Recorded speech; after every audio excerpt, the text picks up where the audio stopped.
ஆணையத்தின் செயல்பாடு எப்படி மேம் இருக்கும்? அதாவது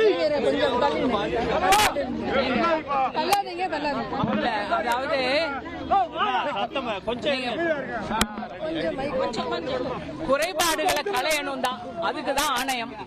இந்த மாதிரி சம்பவம் இன்னொரு தடவை நடக்க கூடாது. அதுக்கு என்ன நிவர்த்தி பண்ணணும்? ஆணையத்தின் செயல்பாடு எப்படி மேம் இருக்கும்? அதாவது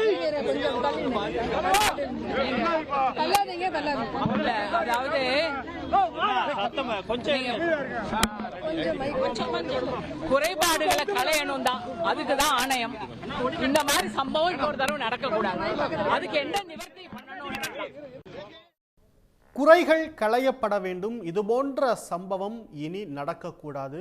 அதற்காகத்தான் ஆணையம் அமைக்கப்பட்டிருப்பதாக ஓய்வு பெற்ற நீதிபதி அருணா ஜெகதீசன் தெரிவித்திருக்கிறார்.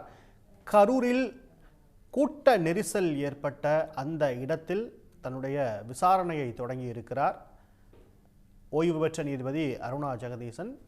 அந்த விசாரணை என்பது நடைபெற்று கொண்டிருக்கக்கூடிய சூழலில் செய்தியாளர்களை சந்தித்தார். உடனுக்குடன் செய்திகளை தெரிந்து கொள்ள சன் நியூஸ் பெல் ஐகானை கிளிக் பண்ணுங்க.